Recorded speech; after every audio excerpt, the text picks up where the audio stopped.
Hello everyone, I'm Andrew Can, and if I can, you can too. I am here with Roberto Blake, and I want to learn more about you personally. I know you reveal a lot of this on your Instagram, and an Instagram link will be on screen to where they can find you. But Roberto, what was your strategy with making your Instagram such a personal place for you? So Andrew, one of the things that I saw going on in social media is I have a lot of great friends in this space. People like Chris Ducker, people like Sunny Larduzzi, and my friends are very honest with me about what they're going through, and I'm very honest with them too. We have that vulnerability because we have the security of knowing that it doesn't go past us, but sometimes you can't always reach out to people. People are busy, and you don't have anybody in this space that knows what you're doing, whether it's YouTube, social media, or as a business owner. You can't talk about your struggles. No one wants to hear that. They want to see the fancy cars. They want to see your Apple Watch. They want to know how much money you make, and they think that that adds up to happiness, and it doesn't. You have people burning out. You have people struggling. You have people quitting what they're doing because it's ruining their life at this point,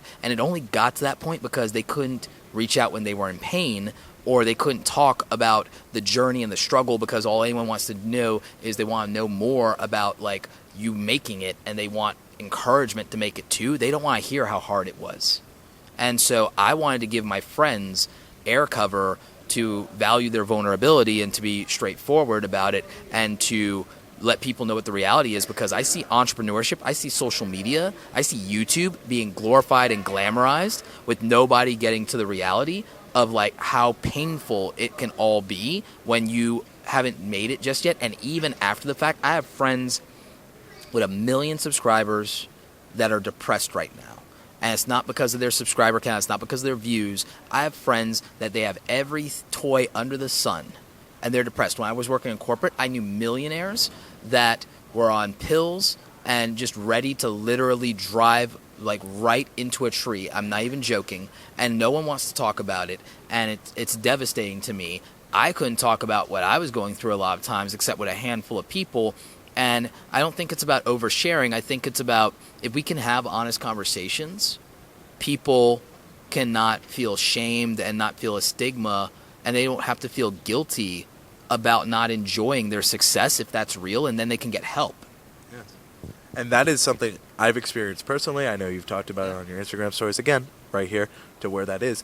One thing I think, especially in our industry, and I agree, I've seen a lot of these YouTubers who burn out. I've been to your talk, and you even have videos on your channel card on screen.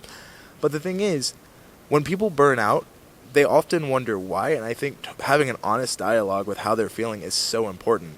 Personally, and if you've watched this channel, you will know that I've battled with dealing with my mom's death at 5 years old, my own suicide attempt, and things like that, and I think that it's important to remember why you do it.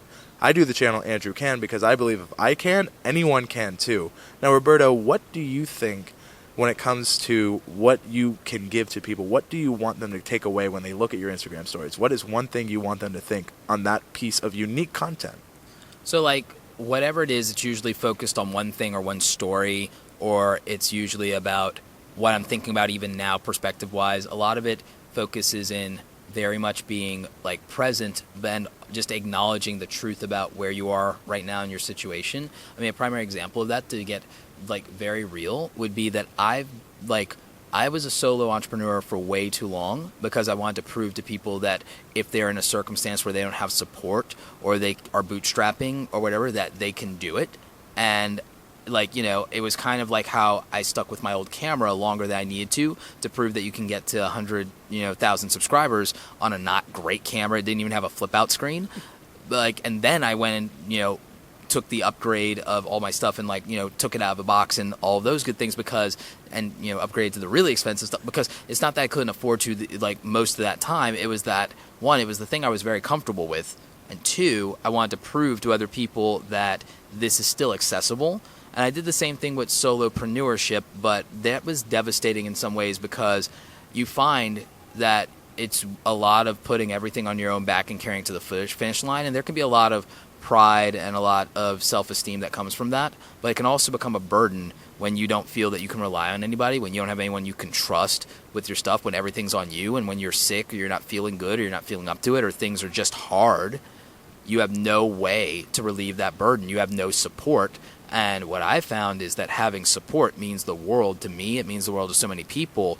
And I wanted to be upfront and honest about, everyone thinks I'm perfect. No, I make mistakes all the time. I make miscalculations, and in trying to even do the right thing and to encourage other people, I set myself back and didn't scale in the way that I might need to. I didn't give myself more free time to actually have real vacations, even though I could afford it for like all the years I worked in corporate America. I was like, if I had the money, I would just take that weekend or those 2 weeks of vacation and go somewhere amazing.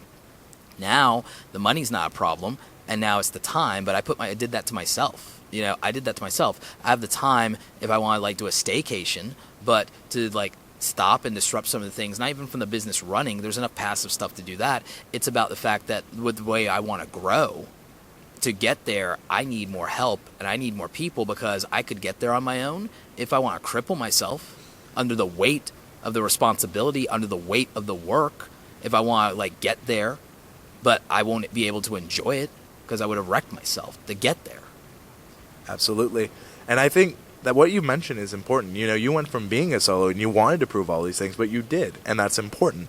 However, what you've learned from it is that you probably should have collabed, right? And things like that are important. And I see a lot of starting YouTubers have this mindset where, man, this person with 1 million subscribers is doing so great, but they don't know that that person has a team of 20, that they have so much going beyond the camera. One of our friends here too, buddy, Hannah, who does support, she was watching a makeup YouTuber, and she's like, man, I wish I could edit like them. And I showed her behind the scenes, because they have a behind the scenes access venue, and she was surprised it was a team of 40. Yeah. And it's not as simple as it appears, but it is possible. And Roberto, you are very motivational. So one thing I want to say is, what good has come from this unique style approach to your Instagram? So, like, for one thing, the engagement, and the engagement's real. It's like, because my Instagram posts are these long threaded things, they're practically blog posts. I've essentially done a blog and almost like a motivational journal in Instagram for the last couple of months. For one thing, if people are looking for growth, you'd be surprised. You think people are going to turn off by the real you find wild acceptance there. And the thing is, that's acceptance that I, like, even in the real world, up until like recently with getting to know like great people like you, like I haven't had like people that really got me, because I was the outlier. I was the misfit. There's so many people that feel that way. But with this Instagram and with opening up, I'm giving other people permission to share. I'm actually asking that of them. And they are sharing, and they are opening up, and they're feeling comfortable, and they're feeling safe with me to do that. Like, people make a lot of like dismissive jokes about this phrase, like, like safe place, but like everyone needs a place where they don't feel attacked, or where they don't feel that people are going to come up their sideways. And for some people, that's not even their own home. There's so many of you that, the things that you want to do, your parents don't get it because they didn't grow up with it. There are things where, like, you had a different life experience than your siblings. Like, many of my friends, they went into the military. I grew up military. My dad was a Marine. My friends go into the military, they come home, and nobody gets them anymore. Or they leave, they ETS out, they're getting out, their contract's up, and then all they can think about and talk about, even though they were like, oh, I can't wait to get out, and then everything in their identity that gave them their strength, that gave them their sense of purpose, that was their first real job where they felt a sense of purpose and brotherhood, they don't have that anymore, and no one gets how they feel bereft of that. And they don't have that understanding and empathy except when their brothers are back home, and that's rough. And to know that you don't have a place where you can just be that, and you're not performing to keep like mommy and daddy happy, or your friends happy, or even your significant other, your boyfriend or girlfriend, like, you're real with them, but at the same time you want to be their rock sometimes, or you want to be their comfort. You don't have that air cover to be a human being. Like, I feel that with social media, all of us can find those people that we're allowed to be very raw with, and that we will be accepted for it, forgiven for it, and even loved for it. And I feel like that's real. So did you ever think you would be someone's motivational icon? Nope, not a chance. Like, between you and me, I didn't think I'd live to be 30. And I'm about to be 34 this year, so. I understand. I didn't think I'd make it to 25. So, like, I didn't think that I would become someone's motivation or somebody's inspiration to do better, to be themselves, to try. I am so grateful for the opportunity to be that to people. And, I don't think of myself as a guru, and I don't even think of myself like as a motivational speaker, but I know that that's, and that's fine if people want to assign that to you. That's, that's their thing. But to me, I'm just doing like the best that I can, and I want that for other people. And I feel that, maybe it can serve as an example. Heck, sometimes like when I overdo things or overburden myself, maybe it can be a cautionary tale. Like my friend Boogie2988, like tremendous YouTuber. He got on YouTube not to be anybody's hero. He got on YouTube to be a cautionary tale about morbid obesity, and he's managed to start to get everything together. He had the weight loss surgery. He's looking amazing. He still has his anxiety. He still has his depression. He still has his moments, and he's a human, and he puts it all out there. And I'm very inspired by him because he shows that you don't have to be fearless to be brave. And I'm just like getting emotional thinking about it. We finally got to meet in person at VidCon last year. We're going to spend some more time together if we both go this year. I'm supposed to be going. I believe he's going to be going. And I'm just looking forward to seeing now some of his physical transformation reflect, what he's been feeling and his growth inside, even though that growth is also slimming down. So, just a little bit of humor never hurts a situation. No, it's like, it's amazing, actually, when you don't hide behind it. But sometimes you need to, that's fine. But what I would say is I think that there's something that each and every one of us has that we can give to other people, and we have to do it from a sense of gratitude.